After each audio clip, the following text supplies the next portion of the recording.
we all want what we can't have, don't we? And that has no greater significance anywhere than in the dating marketplace, where really you've got to treat them mean and keep them keen a little bit. And listen, I'm talking about men and women here, okay, because this works for both ways. Because, as I say, human nature dictates that we kind of want things when we aren't sure of our hold on them, okay? If there's something that you want and you sense that it's getting away from you, or you sense that your hold on it isn't as great as you thought it was, you're going to kind of want that thing more, all right? And that principle operates within dating and relationships as well as it does in anything else. Now, you might think that this kind of thing is some new knowledge. You might kind of think, oh, this is something that's been invented by Rollo Tomassi, in an essay 3 years ago.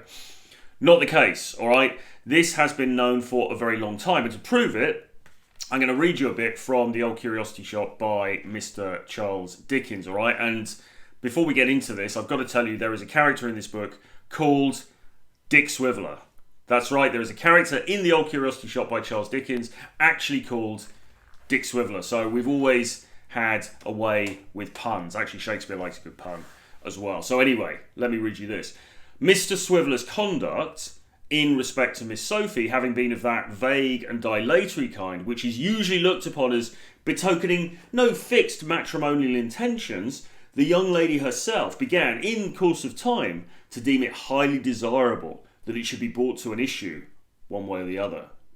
So what does that mean? All right, well, let me translate. What it means is that he was faffing around. What it means is that he wasn't upfront about his intentions towards her. Okay, Dick Swiveller kept his powder dry. He kept it very vague in terms of his need for her, his desire for her. Was he going to marry her? Was he not going to marry her? Blah, blah, blah. And because of that, it says, she herself began to deem in the course of time it highly desirable that it should be brought to issue. That is to say that she should tie him down, okay? So because he was vague, because he didn't lay his cards on the table, because he kept it a little bit ambiguous, right, that made her want him more.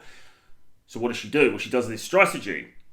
Hence, she had at last consented to play off against Dick Swiveller, a stricken market gardener, known to be ready with his offer on the smallest encouragement.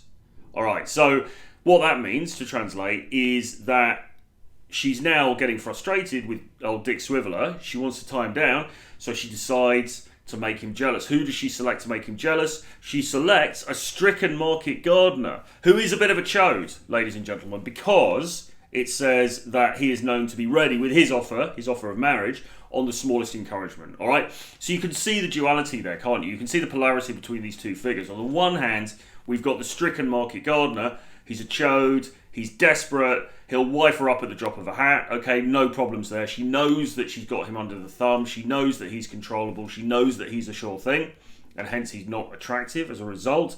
And then on the other side, you've got Mr. Dick Swiveller, who's a caddish, foppish, sort of fly-by-night kind of a fellow, if you like, who isn't making his intentions clear, who's harder to pin down, who's harder for her to hold on to. And for that very reason, she finds him more attractive, okay? So, very, very important psychological realities underpinning this, okay? And Dickens, who was an acute observer of human nature, was very, very well aware of this. And it's just really interesting that this scene, I mean, okay, it's couched in somewhat old-fashioned language, but it's really interesting that scene is in the book and how accurate it is, okay, because we've all been in that situation, haven't we? We're all aware of this dynamic playing out around us. And as I say, this knowledge, if you like, this insight into human nature, it's nothing new. It's been around for a very, very long time. That book was published in the 19th century, okay?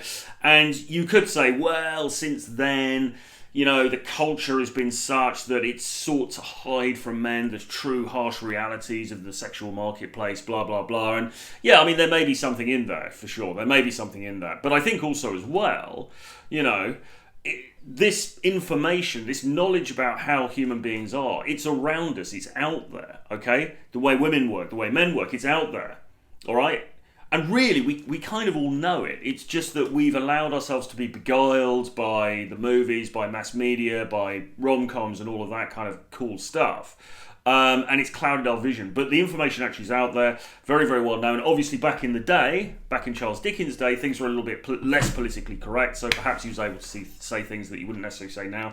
But yeah, I mean, ultimately, what it comes down to is, if you are too upfront about your intentions too early in the dating process, it's likely just to make you less of a catch, to be honest. You know, she's just not going to be as interested. So this is why I always say, you want to keep your distance a little bit at the beginning. Certainly in the first weeks and months of when you're dating somebody, you don't want to just put it all on the table, give away the farm straight up, because it's just not going to do you any favors. You want to be a little bit elusive. You want to be a little bit mysterious, because otherwise, you know, you go into that quagmire of it's all a bit too friendly. It's all a little bit too, you're a bit too easy. She's going to see you as less attractive. Okay, unfortunately, that's the reality.